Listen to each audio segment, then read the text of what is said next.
Nandamuri Kalyan Ram career లో అత్యంత భారీ విజయాన్ని సొంతం చేసుకున్న సినిమా బింబిసారా. అయితే బింబిసారా పార్ట్ 2 ఉంటుందని మేకర్స్ యూనిట్ ఎప్పుడూ ప్రకటించిన విషయం తెలిసిందే. మరి అప్పుడు ప్రకటించిన సినిమా ఎప్పుడెప్పుడా అని ఎదురు చూసిన ప్రేక్షకులకు ఆనందాన్ని పంచే వార్త వచ్చేసింది. కళ్యాణ్ రామ్ పుట్టినరోజును పురస్కరించుకుని బింబిసారా సీక్వెల్ ని అఫీషియల్ గా అనౌన్స్ చేశారు మేకర్స్. అత్యంత భారీ స్థాయిలో ఉన్నతమైన సాంకేతిక పనితనంతో కనువిందు చేసే దృశ్యకావ్యంగా ఈ మూవీ రూపొందనుంది. సాయి దుర్గా తేజ్ సినీ కెరియర్లో 18వ సినిమా చేయబోతున్నాడు. ఇటీవల హనుమాన్ చిత్రంతో పాన్ ఇండియా హిట్ కొట్టిన నిర్మాత నిరంజన్ రెడ్డి ఈ చిత్రాన్ని నిర్మించబోతున్నాడు. కానీ ఈ చిత్ర బడ్జెట్ లెక్కలు సినీ వర్గాలను ఆశ్చర్యానికి గురిచేస్తోంది.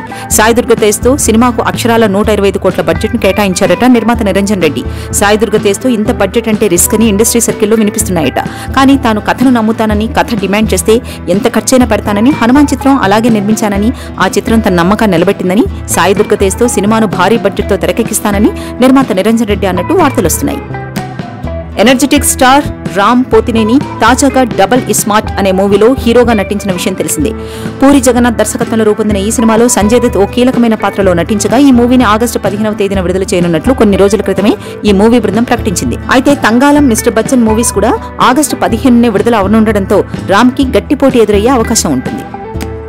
టాలీవుడ్ దిగ్గజ దర్శకుడు ఎస్ఎస్ రాజమౌళి గురించి ప్రత్యేక పరిచయం అవసరం లేదు. ఎన్టీఆర్ కథానాయకుడిగా వచ్చిన స్టూడెంట్ నంబర్ 1తో మెగాఫోన్ పట్టిన రాజమౌళి RRR మూవీతో బ్లాక్ బస్టర్ హిట్ అందుకోవడమే కాకుండా ఆస్కార్ సాధించిన తొలి తెలుగు చిత్రంగా కూడా రికార్డు సృష్టించారు. ఇదిలా ఉంటే జక్కన్న సినీ జీవితంపై ప్రముఖ ఓటీటీ వేదిక నెట్ఫ్లిక్స్ డాక్యుమెంటరీ తీసింది. ఈ విషయాన్ని నెట్ఫ్లిక్స్ సోషల్ మీడియా వేదికగా స్వయంగా వెల్లడించింది.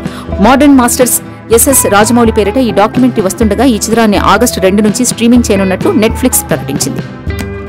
అల్లూరి సీతారామరాజు 127 జయంతి వేడుకల్లో పాల్గొన్న కృష్ణంరాజు భార్య ప్రభాస్ పెద్దమ్మ శ్యామలాదేవి మాట్లాడుతూ అల్లూరి సీతారామరాజు పాత్రను ప్రభాస్ చేస్తే ఆయనే మళ్లీ పుట్టినట్లు అనిపిస్తుందని, అభిమానులు కూడా ఇదే కోరుకుంటున్నారంటూ చేసిన కామెంట్స్ ఇప్పుడు నెట్టింట హాట్ టాపిక్ గా మారింది. దాని కారణం రామ్ చరణ్ గతంలో RRR సినిమాలో అల్లూరి సీతారామరాజు పాత్రలో కనిపించగా ఆ పాత్రకు చరణ్ తప్ప మరెవరూ అంతలా సెట్ కారు అని మెగా ఫ్యాన్స్ చెప్తుంటే ఇప్పుడు శ్యామలాదేవి ఈ కామెంట్స్ చేయడంతో మెగా రెబల్ అభిమానుల మధ్య మినీ వార్ చోటు చేసుకుంది.